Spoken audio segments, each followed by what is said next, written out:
नमस्कार, मैं कृष्ण मोहन झा, दिल्ली क्लास में आपका स्वागत है। चलिए स्टार्ट करते हैं परसेंटेज का प्रैक्टिस पेपर 3। आप लोग पहले टेलीग्राम पर देख लीजिएगा क्वेश्चन को अच्छे से, जो कैसे बनाना है, क्या करना है, नहीं करना है। और नहीं अगर हो रहा होगा तो क्वेश्चन को लिख लीजिएगा अच्छे से कॉपी पर, जो कौन कौन क्वेश्चन नहीं बना है, क्योंकि जब उसको बताएंगे तो क्वेश्चन नहीं लिखते हैं, सिर्फ सॉल्यूशन बताते जा रहे हैं, तो आप लोग को देखने में दिक्कत नहीं होगा कि कहाँ पे क्या दिक्कत हो रहा है। चलिए क्वेश्चन है पहला, किसी वस्तु की दलाली की दर 4% से बढ़कर 5% भी 5% होने पर भी एक दलाल की आय अपरिवर्तित रहती है। कह रहा है दलाली की दर अगर 4% से बढ़कर 5% हो गया, फिर भी दलाल की जो आय होता है वो अपरिवर्तित रहता है, उसके व्यापार में कितने प्रतिशत की कमी हुई। पहला क्वेश्चन है 4 से बढ़कर 5% हुआ फिर भी अपरिवर्तित रहा, मतलब पहले 4% मिलता था तो अब 5% मिलता है, फिर भी कह रहा है आय अपरिवर्तित है। आय अगर पहले 4 कमाता था अब भी 4 कमाता है, कितना परसेंट कम हुआ। तो देखिए कम कितना हुआ, तो 1 किस पर, तो कम बड़ा वाले पे होता है गुणा 5 गुणा 100, तो उसकी जो है व्यापार में कितने प्रतिशत कमी हुई, तो 20% की। दलाली की आय कह रहा है 4 पर, दलाली का प्रतिशत दर जो है बढ़कर 4 से अगर 5 हो जाता है फिर भी आय अपरिवर्तित रहता है, मतलब अगर पहले 4 कमा रहा है तो अब भी 4 कमा रहा है, तो कितना कम हुआ, तो 1 किस पर कम हुआ, 5 पर गुना 100, तो व्यापार में 20% का कमी हुआ। या इसको दूसरे तरह समझिए, मान लेते हैं वो 100 रुपया का पहले व्यापार करता था और उसमें 100 का 4% 4 रुपया कमाता था। किसी वस्तु की दलाली दर 4% से बढ़कर, तो पहले 100 रुपया का अगर व्यापार करता था तो 4 रुपया कमाता था, 100 का 4% 4 रुपया कमाता था। अब कह रहा है दलाली की दर हो गया 5%, मगर कमा रहा है इतना ही, उसकी आय ऊपर, तो कितना रुपया का व्यापार करता होगा। अब मान लिए व्यापार X रुपया का बिजनेस करता होगा, जो इसका 5% जो मिलता है वो भी है 4। पहले देखिए, मान लिए 100 रुपया अगर कमाता था, 100 रुपया का व्यापार होता था तो उसका 4% 4 रुपया मिलता था।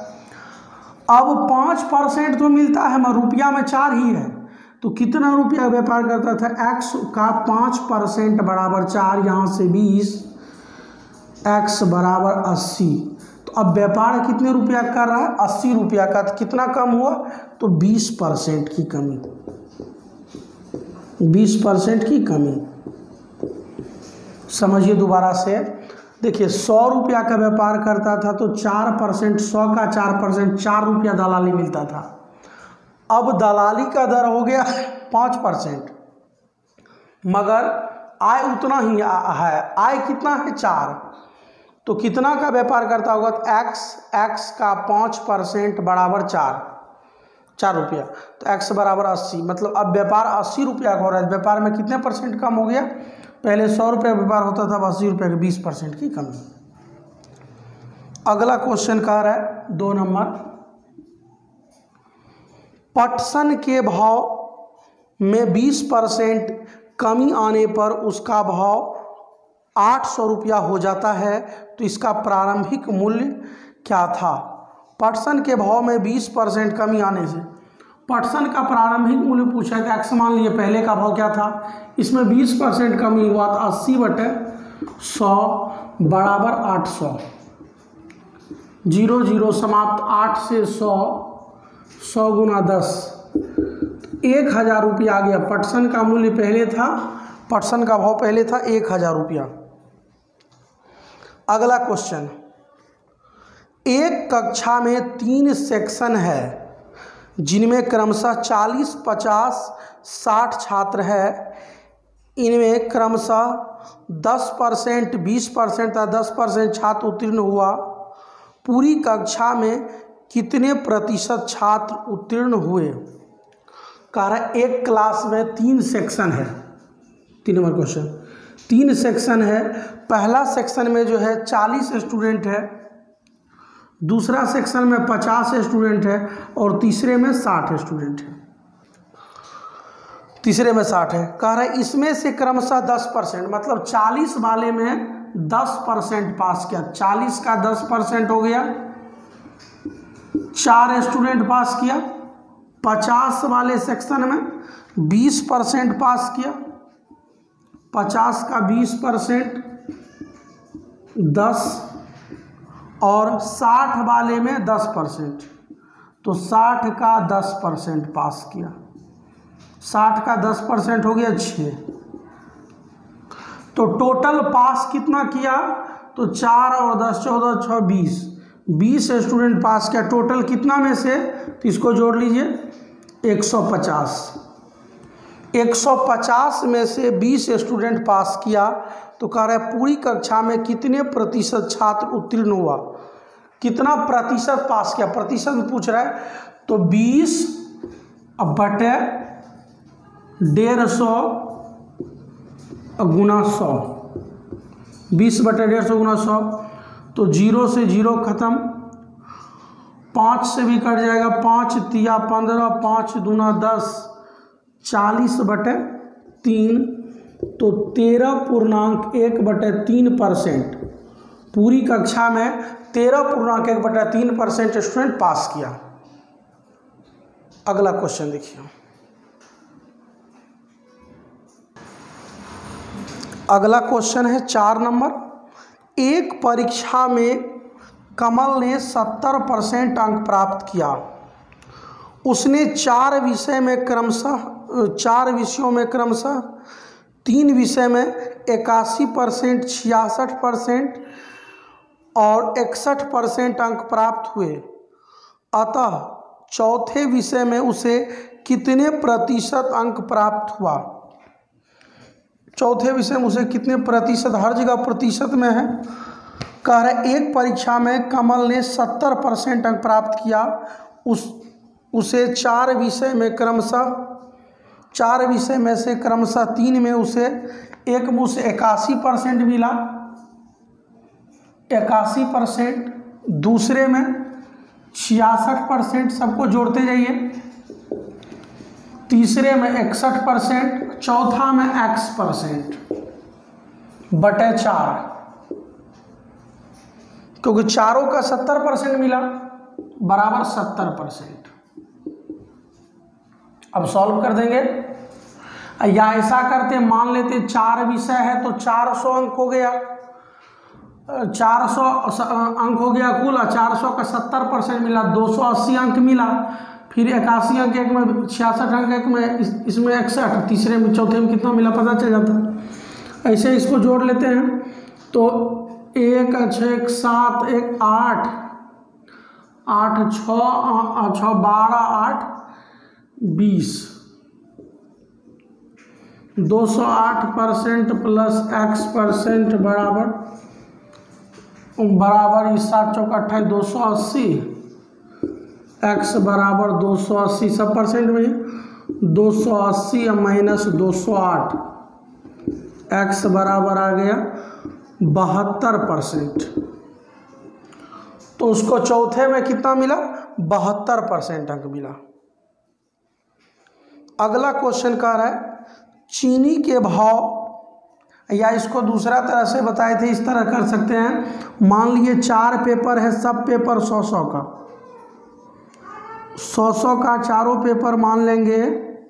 पहला पेपर में 81 नंबर मिला, दूसरा में मिला है 66 नंबर, तीसरे में 61, चौथा में क्या मिला वो निकालना ही है। x सबको जोड़ देंगे तो हो जाएगा 208 प्लस x बराबर 400 का, टोटल 400 का 70% अंक मिला 280। घटा देंगे 280 में से 208 चला जाएगा 72। तो यही आ गया जो चौथे पेपर में 72% अंक मिला। इस तरह से भी कर सकते हैं। कह रहा है 5 नंबर, चीनी के भाव 16 रुपया से बढ़कर 18 रुपया हो जाने पर गृहिणी को चीनी के खपत में कितने प्रतिशत कम कर देनी चाहिए कि इनके मदों में कोई वृद्धि ना हो। चीनी खपत में कितने प्रतिशत की कमी कर देना चाहिए। चीनी का भाव हो गया 16 से बढ़कर 18, कितना कम करेगा तो 2। जब भी कम निकालना होगा तो बेस बड़ा वाला 18 पर 2 कम करेगा किससे तो 18 से गुना 100। 2 एकम 2, 2 नौ 18, 100/9 तो 11.1/9% की कमी। अगला क्वेश्चन 6 कह रहा है चीनी के मूल्य में 32% वृद्धि हो जाने पर एक परिवार ने अपनी खपत इतनी कम कर दी कि चीनी पर खर्च में केवल 10% वृद्धि हो। यदि मूल्य वृद्धि से पहले खपत 10 केजी हो तो अब खपत कितनी है। कह रहे चीनी के मूल्य में 32% की वृद्धि हो जाने पर, तो ध्यान दीजिए, अगर 100 रुपया में पहले चीनी मिलता था, कुछ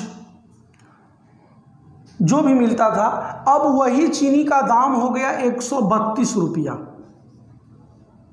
अगर 100 रुपया में कुछ चीनी मिलता था तो अब वो चीनी का मूल्य हो गया 132 रुपया, 32% का वृद्धि हो गया। उसके बाद कह रहा है परिवार ने अपनी खपत इतनी कम कर दी कि चीनी के खर्च में केवल 10% वृद्धि हो। अब खर्च कर रहा है इतना, 100 रुपया केजी जो चीनी था, 100 रुपया में जो चीनी मिलता था, वो चीनी का दाम 32% वृद्धि हुआ तो अब 132 हो गया, मगर खर्च वो मात्र 110 ही करेगा। तो कह रहे पहले खपत था 10 केजी, तो अब खपत कितना, पहले 100 में 10 केजी मिलता था, अब क्या है 132 में 10 केजी मिलेगा। तो 132 में 10 केजी मिल रहा था, पहले 10 केजी मिलेगा। पहले 100 में 10 केजी मिलता था तो अब 132 में 10 केजी मिलेगा, 132 में 10 केजी।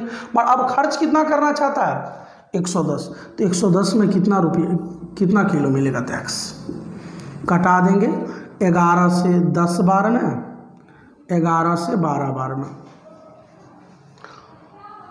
अब 2 से कटाते हैं, 2 पंचे 10, 2 छके 2 पंचे 10, 2 तिया कोना को निगुना कर दीजिए, तो 3x बराबर 25, x बराबर 25/3, तो 8.1/3 केजी। अब खपत कितना करेगा 8.1/3 केजी, ये आंसर हो गया। समझिए दोबारा से, कह रहा है चीनी के मूल्य में 32% की वृद्धि हो गया और खर्च में केवल 10% बढ़ा रहा है। यदि पहले खपत 10 केजी था तो अब खपत कितना केजी होगा। तो 100 रुपया, पहले में 100 रुपया में कुछ चीनी आता था, तो अब वो चीनी का दाम हो गया 132। तो पहले था 10 किलो, तो पहले खपत था 10 केजी, पहले 100 में 10 केजी मिलता था, अब क्या हुआ, दाम बढ़ने के बाद 32% वृद्धि होने के बाद मूल्य में अब 132 में मिलेगा 10 केजी, मगर खर्च वो कितना करेगा, मात्र 110। 110 बराबर x। सॉल्व कर दिया। अगला क्वेश्चन देखिए,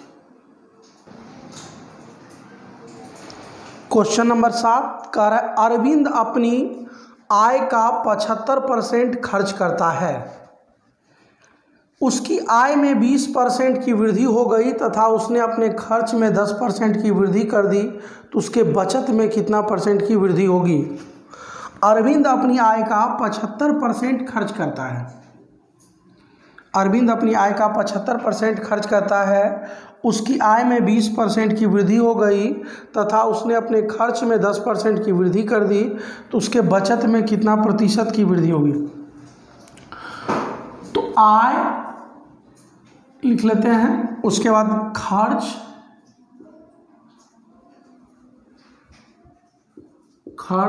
और बचत। अरविंद अपनी आय का 75% खर्च करता है। अगर 100 रुपया कमाता है तो 75 अगर खर्च कर देता है तो बचेगा कितना, 25। देखिए, मान लिए 100 रुपया अरविंद कमा रहा है, अगर 75% खर्च करता है, 75% खर्च कर दिया तो अब बचेगा कितना, 25। अब अगला लाइन में कह रहा है उसकी आय में 20% की वृद्धि हो गई। 100 था, इसमें 20% का वृद्धि हो गया, डायरेक्ट 120 लिख दीजिए या 100 गुना 120/100, तो अब हो गया उसका 120 रुपया आय हो गया। आय में 20% का वृद्धि हुआ तो 120 हो गया। तथा उसने अपने खर्च में 10% की वृद्धि कर दिया। अब 75 रुपया खर्च करता है, इसमें 10% का वृद्धि करेंगे तो 110/100, 0 0 खत्म, गुना कर देंगे 11 से, 11 5 55, 11 7 77, दशमलव लगाते हैं क्योंकि नीचे एक 0 है। 11 7 77 और 5, 77 और 5 82। तो आय है 100 रुपया, आय है 120 रुपया, अब खर्च कितना किया तो 82.5। आय है 120 रुपया, आय में 20% वृद्धि हुआ, 20% बढ़ा दिए तो 120 हो गया। खर्च में 10% बढ़ा दिया तो खर्च हो गया 82.5। अब बचत निकालेंगे तो ये दोनों घटा दीजिए, बचत हो जाएगा 37.5। देखिए, आय था 100, खर्च 75 करता था तो बचेगा 25। आय अब हो गया 20% वृद्धि हो गया तो 120 हो गया आय। खर्च हो गया 82.5 तो बचत हो गया 37.5। तो कह रहा है उसके बचत में कितने प्रतिशत की वृद्धि होगी। बचत कितना बढ़ा, 25 था पहले बचत, अब हो गया 37.5 तो बढ़ा 12.5। 12.5 बढ़ा बचत में, किस पर बढ़ा तो 25 पर, और गुना 100। दशमलव हटाइए, नीचे 10, अब कटा देंगे 25 5 125 और 0 से 0, तो ये हो जाएगा बचत में 50% की वृद्धि होगा। बचत में 50% की वृद्धि। अगला क्वेश्चन कह रहा है किसी भिन्न के अंश में 15% वृद्धि तथा हर में 8% कमी कर देने के बाद 15/16 प्राप्त होता है। प्रारंभिक भिन्न ज्ञात करें। 8 नंबर क्वेश्चन।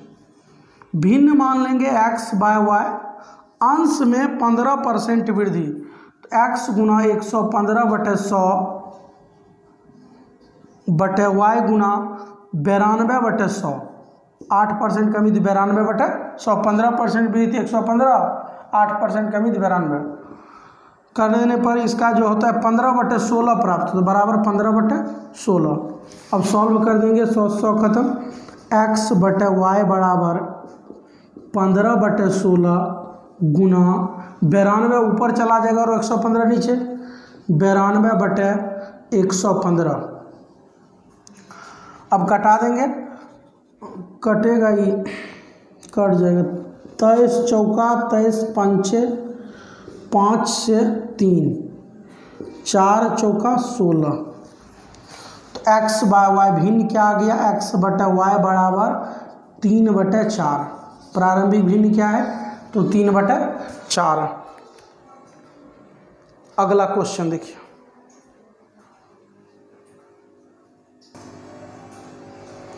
अगला क्वेश्चन है एक छात्रावास में 600 लड़के हैं, इनमें से प्रत्येक हॉकी अथवा फुटबॉल अथवा दोनों खेल खेलते हैं, मतलब चाहे हॉकी खेलते हैं या फुटबॉल खेलते हैं या दोनों खेल खेलते हैं।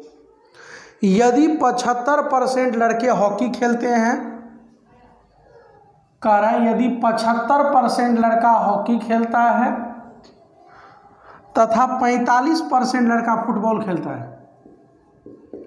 तो दोनों को जोड़ दीजिए तो कह रहा है कितने लड़के दोनों खेल खेलता है।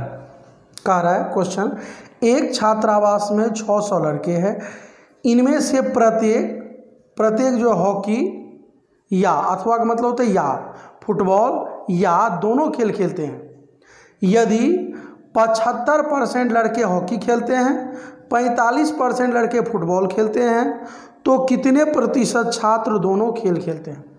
तो इन दोनों को जोड़ दीजिए, हॉकी और फुटबॉल को। हॉकी और फुटबॉल को जोड़ देंगे तो 5 5 10 के 0 और 7 4 11 12 120% आ गया। टोटल संख्या तो 100% ही होगा, मगर दोनों मिला के हो जाता है 120%। इसका मतलब है 20% जो है वो दोनों खेल खेलता है। तो 100% का मान दिया हुआ है, कुल दिया हुआ है। एक छात्रावास में 600 लड़के, 100% बराबर 600। और कह रहा है तो कितने छात्र दोनों खेल खेलते हैं। 20% छात्र जो है दोनों खेल खेलता है, क्योंकि 20% स्टूडेंट जो है दोनों खेल खेलता है, क्योंकि टोटल 100% होगा, 20% बढ़ा, मतलब इसका मतलब है 20% दोनों खेल खेलने वाला है। कटा दीजिए 20 5 100, 5 से 5 एकम 5, 5 दूना 10, 120। तो दोनों खेल खेलने वाला छात्र है 120, जो हॉकी और फुटबॉल दोनों खेलता है। अगला क्वेश्चन कह रहे एक परीक्षा में 35% छात्र एक विषय में तथा 42% छात्र दूसरे विषय में फेल हो गया तथा 15% दोनों विषय में फेल हुआ। तो यहाँ दिया हुआ है 10 नंबर क्वेश्चन में, दोनों में फेल होने वाला है। वेन डायग्राम बनाएंगे फेल से, क्योंकि दोनों में फेल का डाटा दिया हुआ है। कह रहा है 15% स्टूडेंट दोनों विषय में फेल किया है, और यदि कुल परीक्षार्थियों की संख्या 2500 हो तो केवल एक ही विषय में कितने छात्र पास हुए। तो देखिए S1 सब्जेक्ट, पहला सब्जेक्ट और दूसरा सब्जेक्ट।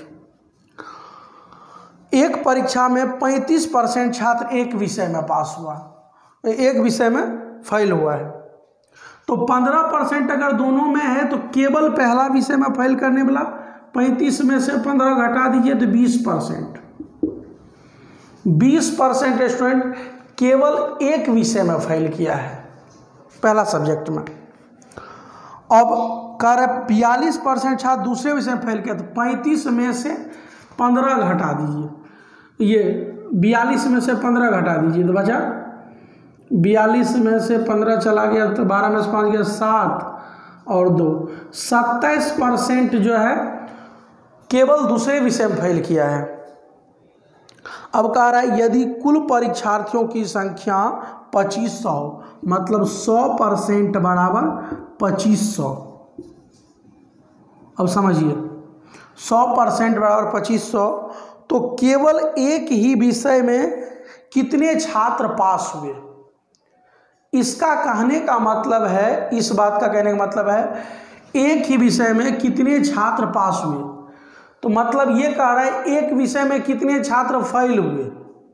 दोनों बात कहने का मतलब है, अगर इस क्वेश्चन में ये भी रहता जो केवल एक ही विषय में कितने छात्र फेल हुए तो भी एक ही बात है, क्योंकि एक विषय में जो पास करेगा दूसरे विषय में फेल कर रहा है, क्योंकि कह रहे एक ही विषय में पास चुनना है, तो ये फेल को भी चुन सकते हैं। या ऐसा करेंगे दोनों विषय में पास और दोनों विषय में फेल को जोड़कर घटा लेंगे 100 में से तो हो जाएगा।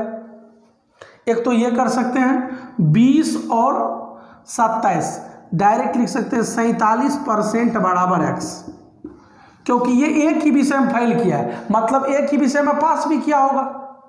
अगर 20% स्टूडेंट जो है पहला सब्जेक्ट में फेल किया केवल पहला में, तो 20% जो है दूसरा पास भी किया होगा। या ऐसे कर सकते हैं टोटल फेल, ये दोनों में फेल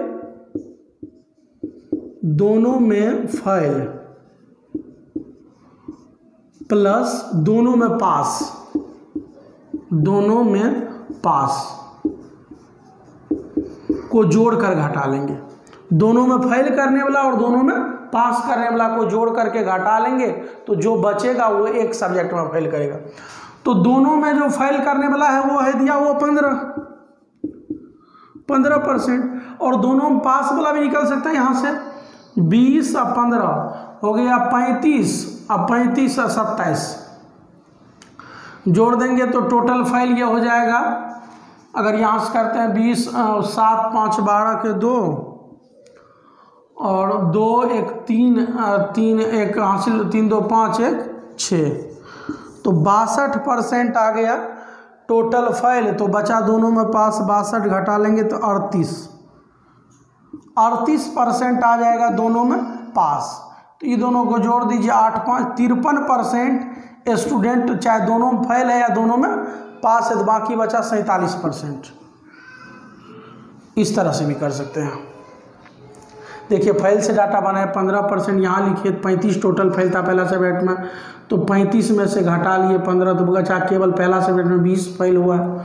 दूसरा सब्जेक्ट में केवल 27% फेल हुआ है।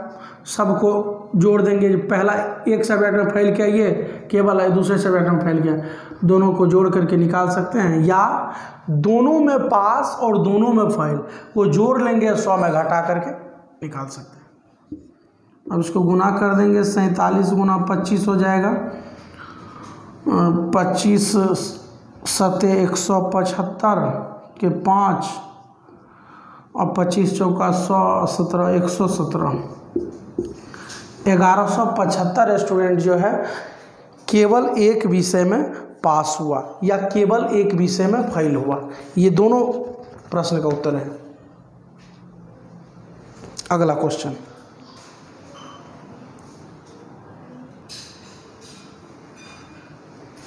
अगला क्वेश्चन है एक कार्यालय में 72% कर्मचारी चाय पीते हैं तथा 44% कॉफ़ी पीते हैं। यदि प्रत्येक कर्मचारी चाय अथवा कॉफ़ी अवश्य पीते हैं, मतलब कुछ ना कुछ पीते हैं, तथा 40 कर्मचारी चाय तथा कॉफ़ी दोनों पीते हैं, तो इस कार्यालय में कुल कर्मचारी कितने हैं? देखिए एक कार्यालय में 72% कर्मचारी चाय पीता है और 44% कॉफ़ी पीता है। जोड़ दीजिए टोटल परसेंट आ जाएगा 4 2 6 7 4 11, मतलब टोटल कर्मचारी आ गए 116%। टोटल तो होता है 100 ही परसेंट मगर 116 आ गए तो इसका मतलब है 16% कर्मचारी चाय और कॉफ़ी दोनों पीते हैं। 16% कर्मचारी चाय और कॉफ़ी दोनों पीते हैं, जिसका संख्या दिया हुआ है 40 कर्मचारी चाय और कॉफ़ी दोनों पीते हैं। 16% बराबर 40, 100% बराबर x। 4 चौका 16, 4 दे हैं 4 से कटा देंगे 25, तो कुल कर्मचारी की संख्या आ गया 250। कुल कर्मचारी 25 है 250। अगला क्वेश्चन, गेहूं के मूल्य में 20% गिरावट आने पर एक व्यक्ति 600 रुपया में पहले से 10 केजी गेहूं अधिक खरीद सकता है। गिरावट के पहले गेहूं का मूल्य क्या था? पहले का मूल्य पूछ रहा है, कह रहा है क्वेश्चन गेहूं के मूल्य में 20% गिरावट आने पर एक व्यक्ति 600 रुपया में पहले से 10 केजी अधिक। तो देखिए 20% के कारण 10 किलो अधिक खरीद रहा है, 10 केजी अधिक। 100% के कारण कितना खरीद रहा होगा? 20 5 100, तो वर्तमान में 50 केजी गेहूं खरीद रहा होगा। वर्तमान में 50 केजी गेहूं खरीद रहा है, जो पहले से क्या है 10 केजी अधिक खरीद सकता है। कह रहा है पहले से 10 केजी, हमारे यहाँ पहले का मूल्य पूछ रहा है। अगर अभी कोई कम होने पर, सस्ता होने पर 50 केजी खरीद रहा है, पहले 10 केजी अधिक, इसका मतलब पहले कितना खरीद रहा होगा? 40 केजी। कितना रुपया में? 600 रुपया में। 600 रुपया में 40 केजी खरीदा है, तो ये आ गया 15 रुपया प्रति केजी। वर्तमान मूल्य आ गया, ये पहले का मूल्य आ गया 15 रुपया प्रति केजी। अगर वर्तमान मूल्य पूछता तो 600 रुपया में कितना केजी खरीदा था? 50 केजी, 12 रुपया केजी आया था। या ऐसे कर सकते हैं, तो 600 में 20% सस्ता हुआ, 20% कमी हुआ, तो दुकानदार 600 का 20% लौटा देना चाहिए। 600 का 20% 120 रुपया दुकानदार को लौटा देना चाहिए था। इसी 120 के बदले दिया 10 किलो। इसी 120 रुपया कारण 10 किलो अधिक गेहूं मिला, तो भाग दे दीजिए, तो 12 रुपया प्रति केजी आ गया वर्तमान मूल्य। 12 रुपया प्रति केजी वर्तमान मूल्य आ गया। पहले का मूल्य पूछ रहे, पहले का मूल्य मान लेंगे x, उसमें 20% कमी हुआ, 80/100 कम होकर हो गया 12। 20 चौका 80, 20 पंचे 100, 4 तिया 12, 3 पचे 15 रुपया प्रति केजी। तो पहले का मूल्य आ गया 15 रुपया प्रति केजी गेहूं का मूल्य। अगला क्वेश्चन देखिए। अगला क्वेश्चन है 13 नंबर। एक दुकानदार अपने ग्राहक से 15% अधिक मूल्य लेता है। यदि एक ग्राहक ने सोफा सेट 9,039 रुपया में खरीदता है तो दुकानदार ने इसे कितने में खरीदा? कह रहा एक दुकानदार अपने ग्राहक से 15% अधिक मूल्य लेता है। 13वां क्वेश्चन, तो ग्राहक खरीदा था x में, बेचता है 15% अधिक में 115/100 बराबर 9039। सॉल्व कर देंगे। 23 5 से 20 और कटाइए 23 चौका तो 92 हो जाएगा, 23 तिया 69, बचा यहाँ पे 21 और पर 3, 23 नमा 207 बचा 6 पर 9, 23 तिया,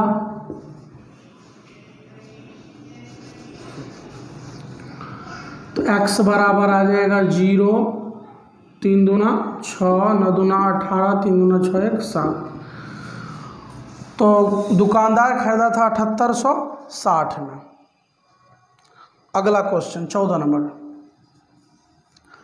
कह रहा है एक पेड़ की ऊंचाई में प्रति वर्ष इसकी ऊंचाई का 1/8 वृद्धि होती है।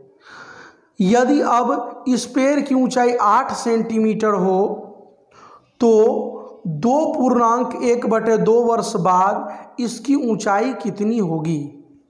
कह रहे एक पेड़ की ऊंचाई में प्रति वर्ष उसकी ऊंचाई का, मतलब प्रति वर्ष जितना ऊंचा हुआ उस ऊंचाई का 1/8 वृद्धि होती है। यदि अब इस पेड़ की ऊंचाई 8 सेंटीमीटर हो तो 2.1/2 वर्ष बाद इसकी ऊंचाई में कितना वृद्धि होगा? ऊंचाई कितना होगा नहीं, कितना बढ़ेगा, वृद्धि कितना होगा? तो देखिए पहला साल बढ़ेगा, 8 सेंटीमीटर है, 1/8 बढ़ जाएगा, 1/8 बढ़ेगा तो 1 सेंटीमीटर ऊंचा होगा पहला साल। दूसरा साल अब पेड़ हो जाएगा 8 1 9 सेंटीमीटर का। पहला साल 1 बढ़ा, दूसरा साल अब पेड़ 8 सेंटीमीटर नहीं रहा, 9 सेंटीमीटर का हो गया। अब उसका 1/8 बढ़ेगा, 9 का 1/8, 9 एकम 9, एक बार में दशमलव आया तो 1 बचा हुआ, 1 पर 0 10 हुआ, एक बार में लगा, फिर बचा यहाँ पे 2 8 दूना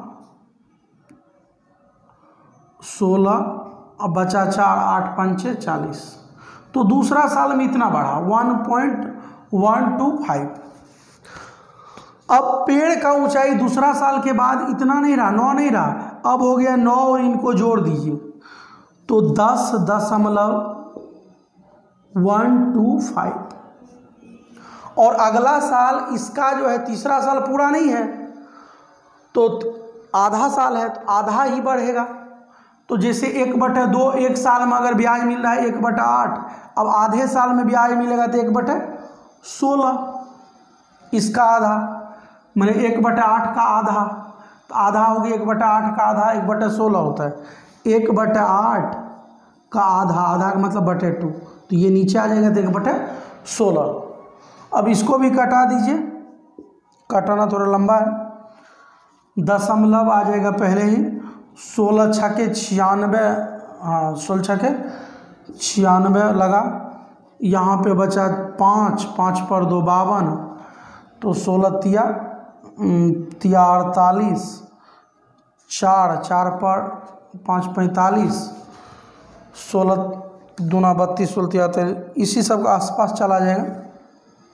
16 तिया 48 लगाते हैं, 5 3 8, कितना बढ़ा देख लेते हैं, लगभग में किए हैं। 3 2 5 6 1 7 2, तो लगभग आ गया 2.76 वाले पहला ऑप्शन। तो 2.76 मीटर, लगभग जो है 2.76 मीटर का वृद्धि हुआ। तो 2 वर्ष बाद इसका ऊंचाई में कितना वृद्धि होगा, तो 2.76 मीटर। अगला क्वेश्चन, और अगर इसे परसेंट में अगर करते तो 12.2% का वृद्धि हो रहा है तो CI से करना होता, तो CI भी पढ़ाई नहीं, इसलिए उस तरह से नहीं किए। कह रहा है रमेश अपनी मासिक आय का 60% खाद्य सामग्री पर तथा शेष का 50% कपड़ों पर व यात्रा पर व्यय करता है। आय के शेष भाग की वह बचत करता है। यदि वर्ष के अंत में उसने 48,456 रुपया की बचत की हो तो कपड़ों व यात्रा पर उसका व्यय प्रति माह। तो पहले आय निकाल लेते हैं। 15 नंबर क्वेश्चन कह रहे रमेश अपनी मासिक आय का 60% खाद्य सामग्री पर शेष का, मासिक आय मान लेते हैं X है, मासिक आय X है, X का 60% खाद्य सामग्री पर खर्च करता है। तो खाद्य पे अगर खर्च करता है तो बचेगा कितना, 40%। अगर X मासिक आय है तो 60% अगर खर्च किया है ये खाद्य सामग्री पर, तो शेष बचा 40%। जो बचा उसका 50% कपड़ों और यात्रा पर, तो खर्च कर दिया अगर 50%, तो बचेगा 50% बराबर यही आय कितना है मासिक। तो यहाँ दिया हुआ वार्षिक बचत दिया हुआ है, वार्षिक बचत दिया हुआ 48,456, इसमें 12 से भाग दे दीजिए तो मासिक बचत आ जाएगा। 12 चौका 48, 0, फिर आप 12 तिया 36, 9 9 पर 6 12 थे 96, तो मासिक बचत आ गया 4038। अब इसको सॉल्व कर देंगे, 50 कम 50, 50 दूना 100, 20 दूना 40, 20 पंचे 100, 2 से 2 खत्म। अब कर दीजिए तो 5 8 पंचे 40 के 0, 5 तिया 15, 15 और 4 19, 1 4 पंचे 20। तो उसका आय आ गया, मासिक आय आ गया 20,190। कह रहे तो कपड़ों व यात्रा पर उसका व्यय प्रतिमाह, मतलब कपड़ा पर कितना खर्चा करता है प्रतिमाह, कपड़ा और यात्रा पर। तो कपड़ा यात्रा पर करता है पहले 60% खर्च करता है, जो बचता है तो 20,190 गुना 60% कर दिया खाद्य सामग्री पर खर्च, तो बचा 40% और इसका 50% करता है। 50 एकम 50, 50 दूना 100, 20 दूना 40, 20 पंचे 100, 2 से 2 समाप्त, 5 चौका 20, वही आ जाएगा लगभग 40 38 4038।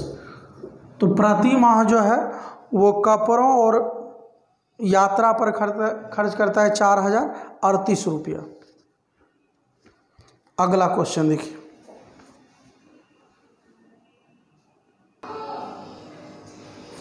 क्वेश्चन नंबर 16 कह रहा है एक विद्यालय में छात्राओं के 1/5 भाग तथा छात्रों के 1/4 भाग, मतलब लड़कियों के 1/5 भाग और लड़कों के 1/4 भाग 12 वर्ष से कम आयु के हैं।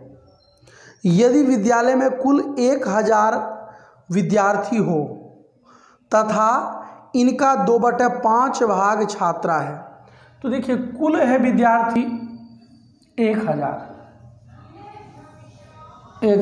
इसका जो है 1000 का 2/5 भाग लड़की है, 5 से 200, 400 लड़की है, 400 लड़की है तो बाकी बचा 600 लड़का। ये लड़की है तो 600 लड़का है। कह रहा है अब ऊपर तो 12 वर्ष तथा उससे अधिक आयु के कितने प्रतिशत छात्र हैं। तो 12 वर्ष से कम वाले निकाल लेते हैं। कह रहे एक विद्यालय में छात्राओं का 1/5 भाग और छात्रों का 1/4 भाग 12 वर्ष से कम आयु के हैं। तो 400 लड़की है, इसका 1/5 भाग, 400 का 1/5 भाग हो गया 80 जो है लड़की 12 वर्ष से कम है। 600 लड़का है, इसका 1/4 12 वर्ष से कम है। तो 150 लड़का 12 वर्ष से कम है। तो टोटल 12 वर्ष से कम वाला आ गया 0, 5, 8, 13 और 1, 1, 2। तो 230 छात्र जो है टोटल 230 छात्र 12 वर्ष से कम है। तो पूछ रहा है तो 12 वर्ष तथा उससे अधिक 230 छात्र, 1000 में से 230 छात्र जो है 12 वर्ष से कम है।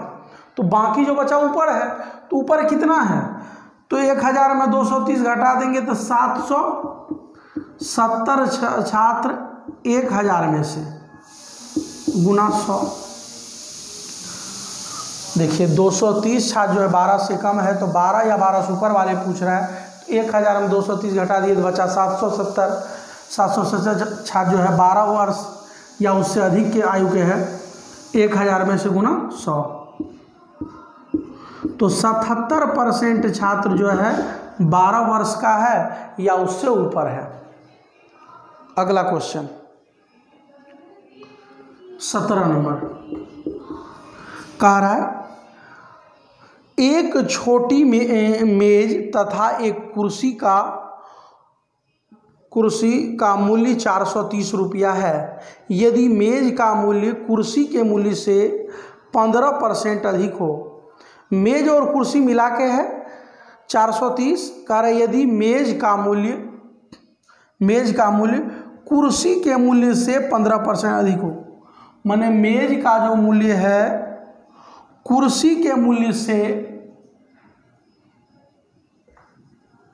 मेज का मूल्य कुर्सी के मूल्य से 15% अधिक है। तो 115/100 मेज का मूल्य कुर्सी के मूल्य से 15% अधिक है। कटा दीजिए 23, 20 m बराबर 23 के मेज और कुर्सी। मेज रेशियो कुर्सी आ जाएगा ताकि हम थ्योरम से दोनों 23 रेशियो 20 और दोनों मिलाकर एक मेज और एक कुर्सी का मूल्य है 430। 23 और 20 43।